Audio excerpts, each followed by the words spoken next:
भारत कई सारे राज्यों और केंद्र शासित प्रदेशों का एक बड़ा समूह है जिसमें भांति भांति के लोग हैं, भांति भांति की भाषा है, भांति भांति का पहनावा है। हर थोड़ी दूर पर कुछ न कुछ बदलता है। तभी तो कहते हैं कि भारत विविधताओं का देश है, विविधताओं से भरा हुआ देश है। कई राज्य छोटे हैं तो कुछ राज्य बहुत बड़े हैं, तो कुछ राज्य ऐसे भी हैं जिन्हें ढूंढना पड़ता है।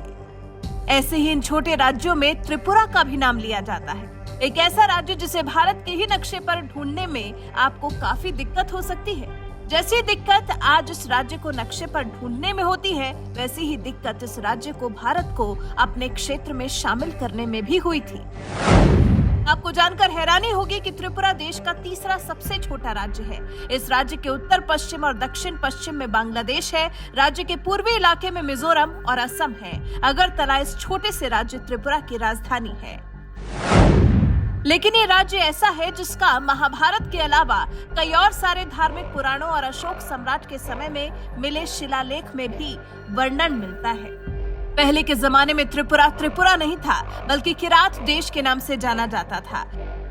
कई सदियों तक इस राज्य पर त्रिपुरा राज्य का शासन रहा, लेकिन इसके बारे में कुछ ज्यादा जानकारी हासिल नहीं हो सकी। हालांकि समय बदलता गया और समय के साथ साथ इस राज्य की सीमाएं भी। इस राज्य के दक्षिण में सुंदरबन के जंगल, पूर्व में बर्मा यानी कि म्यांमार और उत्तर में कमारपुरा राज्य स्थित है। त्रिपुरा पर 13वीं शताब्दी से ही मुस्लिम शासकों का कब्जा था। शताब्दी की शुरुआत में ही मुस्लिमों ने इस राज्य पर हमले करने शुरू कर दिए थे, लेकिन पहाड़ी इलाके में वो कभी भी ज्यादा दिन तक राज नहीं कर सके। लेकिन ये प्रभाव पूरा था कि त्रिपुरी राज्य में राजा किसे बनाना है। जब अंग्रेजों ने भारत पर कब्जा किया था, उस वक्त त्रिपुरा एक रियासत राज्य बन चुका था। अंग्रेजों के समय में ये टिप्पेरा जिला था और कुछ लोग इसे चकला रोशनाबाद भी कहते थे। इस वक्त राजा कृष्ण माणिक्य का त्रिपुरा पर शासन था। उस समय उदयपुर त्रिपुरा की राजधानी थी, लेकिन बाद में 18वीं सदी में राजा ने पुराने अगरतला को त्रिपुरा की राजधानी घोषित कर दिया। 19वीं सदी में फिर एक बार राजधानी को बदलकर नई अगरतला को राजधानी घोषित किया गया। उस वक्त अंग्रेजों को आदर्श मानकर वीर माणिक्य ने कई सारे बदलाव किए, जिसमें उसने अगरतला नगर निगम की भी स्थापना की। ये वो समय था जब त्रिपुरा के राजा आसपास के इलाके जैसे नुआखाली और सिलवट से भी जमींदारी वसूला करते थे, जिसका एक हिस्सा अंग्रेजों को भी जाता था। अब देखिए, आजादी से ठीक पहले क्या खेल हुआ। रेड क्लिफ ने बंटवारे में टिप्पेरा जिला, नोआखली समेत काफी हिस्सा पाकिस्तान को दे दिया। साथ ही चिटगांव का पहाड़ी इलाका भी पाकिस्तान के हिस्से में चला गया, जबकि यहाँ 97% जनसंख्या बौद्ध धर्म मानने वालों की थी और ये लोग हमेशा से ही भारत से ही जुड़े रहना चाहते थे। मुस्लिम लीग 1947 की शुरुआत से ही इसको लेकर प्रयासरत थी। दंगों का माहौल बन चुका था, तो इन इलाकों से लोग भागकर त्रिपुरा और आसपास के राज्यों में शरण लेने लगे। साल 1947 के अप्रैल महीने तक राजा वीर विक्रम को अंदेशा हो चुका था कि भारत पाकिस्तान बंटवारे की घोषणा होते ही स्थिति और खराब हो सकती है। 28 अप्रैल 1947 को राजा वीर विक्रम ने घोषणा की कि त्रिपुरा भारत का हिस्सा बनेगा। इस बारे में उन्होंने संविधान सभा के सचिव को एक टेलीग्राम भी भेज दिया था, लेकिन इसके कुछ दिन बाद 17 मई को महाराजा की मौत हो गई। युवराज किरीट विक्रम किशोर माणिक्य अभी छोटे थे, इसलिए एक रीजेंसी काउंसिल बनाकर राजकाज का काम महारानी ने ले लिया। इनका नाम था कंचन प्रभा देवी।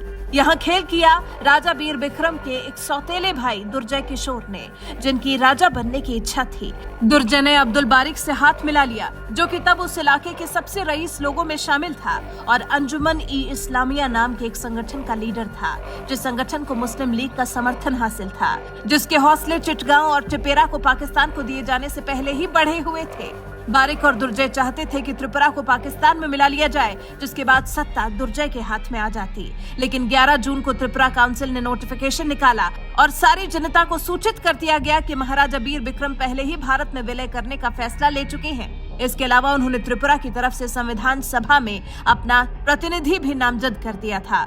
माहौल भड़काने के लिए अंजुमन-ए-इस्लामिया ने स्थानीय समर्थन जुटाना शुरू कर दिया था और लोगों को भारत के खिलाफ भड़काने के लिए दुष्प्रचार भी होने लगा था।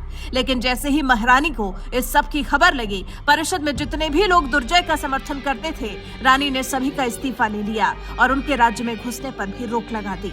महारानी जानती थी कि सरदार पटेल को इसकी खबर मिलना जरूरी है, तो वो अपने पिता के साथ पहले पटेल से भी इस बारे में मुलाकात कर चुकी थी। अक्टूबर महीने में उन्होंने बंगाल कांग्रेस कमेटी के जरिए सरदार पटेल को एक संदेश भिजवाया। पटेल तुरंत हरकत में आए और उन्होंने असम के गवर्नर अकबर हैदरी को खत लिखकर त्रिपुरा और मणिपुर के हालात पर नजर रखने को कहा। महारानी को कुछ समय सुरक्षा के लिए शिलांग में रोका गया और कुछ दिन बाद एयरफोर्स की एक टुकड़ी को त्रिपुरा के लिए रवाना कर दिया गया। भारत सरकार की सलाह से 12 जनवरी 1948 को महारानी ने रीजेंसी काउंसिल भंग कर दी और भारत सरकार से नेगोशिएट करने के लिए स्वयं प्रतिनिधि बन गई। महारानी ने त्रिपुरा को किसी भी तरह के विद्रोह से बचाए रखा। वहीं पटेल ने सुनिश्चित किया कि त्रिपुरा में पाकिस्तान कश्मीर जैसी कोई हरकत न कर पाए। 9 सितंबर 1949 को त्रिपुरा मर्जर डॉक्यूमेंट पर दस्तखत हुए और 15 अक्टूबर 1949 को त्रिपुरा का आधिकारिक तौर पर भारत में विलय हो गया। फिर नवंबर 1956 में इसे बिना किसी नियम के देश का केंद्र शासित प्रदेश बना दिया गया और जुलाई 1963 में इसका मंत्रिमंडल भी चुना गया। हालांकि इसी बीच में काफी पिछड़ चुके त्रिपुरा को देश के बाकी राज्यों से जोड़ने पर भी विशेष ध्यान दिया गया।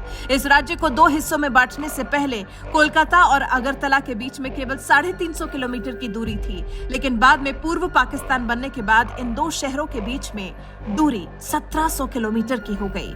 साल 1971 में जब भारत पाकिस्तान के बीच लड़ाई हुई तो उस वक्त इस राज्य का बहुत सारा हिस्सा पाकिस्तान सेना ने अपने कब्जे में ले लिया। नापाक पाकिस्तान त्रिपुरा पर अपनी नजर जो गड़ाए बैठा था, लेकिन लड़ाई खत्म होने के बाद सभी उत्तरी सीमा के राज्यों की फिर से एक बार रचना की गई और 21 जनवरी को 3 नए राज्यों का निर्माण किया गया।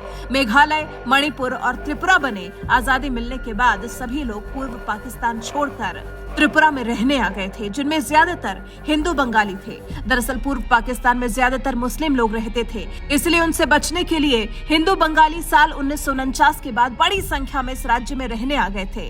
त्रिपुरा में लगातार हिंदू लोगों की संख्या बढ़ने की वजह से यहाँ के स्थानीय त्रिपुरी लोग और हिंदू बंगाली लोगों के बीच में काफी संघर्ष रहा, जिसकी वजह से कई बार हिंसा भी होती रही। फिर यहाँ के लोगों की सुरक्षा के लिए जनजातीय जिला काउंसिल की स्थापना की गई, जिससे कि होने वाली हिंसा को रोका जा सके। और अब तो त्रिपुरा को काफी शांत राज्य माना जाता है। वैसे त्रिपुरा की भारत में विलय की और पाकिस्तान की त्रिपुरा को भारत से छीनने के लिए षड्यंत्र रचने की कहानी आपको कैसी लगी? कमेंट कर हमें जरूर बताइएगा।